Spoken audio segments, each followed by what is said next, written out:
Grade 4, there is this nun. I come from an upper middle class family. I was educated by the nuns. She asked me to come to the blackboard to do division. I didn't know how to do it. She got so mad at me, she slammed me against the blackboard, slammed me. 4 times she slammed me. I did not cry, I was stoic. And then she yelled at the top of her lungs. She said, if you want to be an honor student, if you're running to be an honor student, you should know how to divide.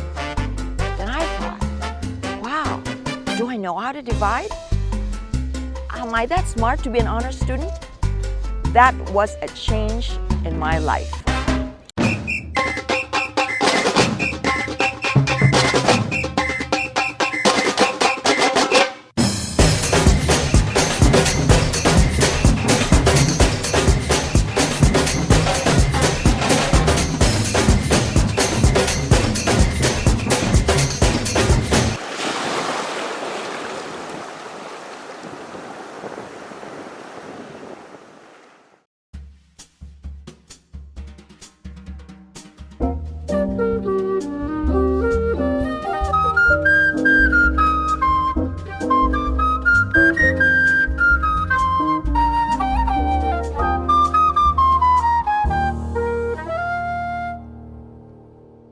My purpose for coming here is to be inspired.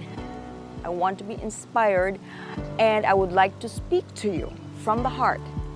So I will start with the subject of, we have talked about happiness, we've talked about a few other things, artist life. Now I'm going to talk about, and tomorrow, inspiration and dreams. Which comes first, dreams or inspiration? Talk to you tomorrow at sunrise. Sunrise. We'll talk about dreams and inspiration, success, and many more. So, travel with me, dine with me, live with me.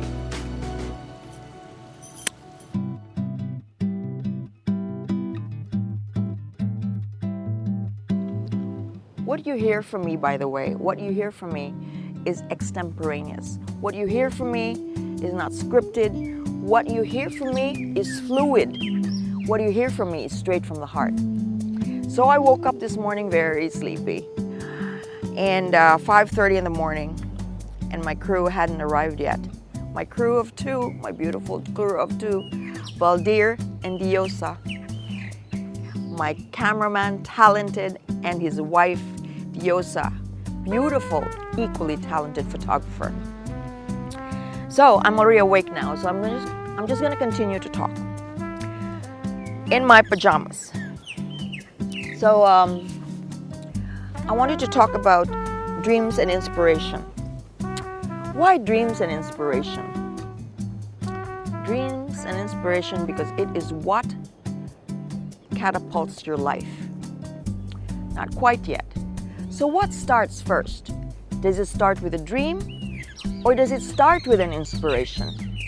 Does it start young, or does it start later in life?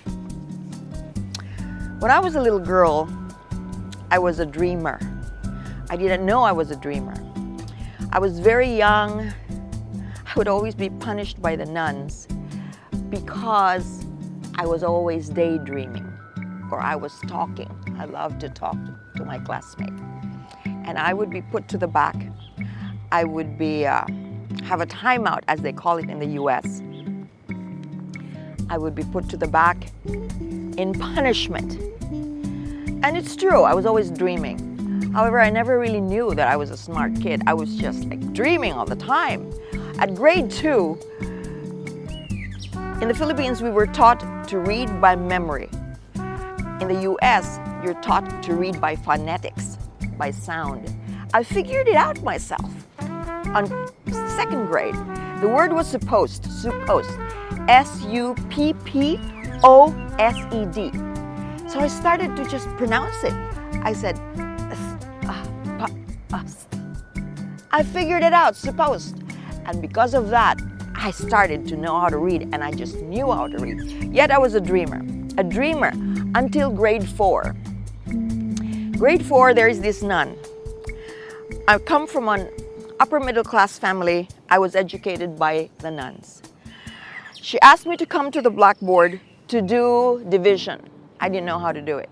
She got so mad at me, she slammed me against the blackboard, slammed me. 4 times she slammed me. I did not cry, I was stoic. And then she yelled at the top of her lungs. She said, if you want to be an honor student, if you're running to be an honor student, you should know how to divide.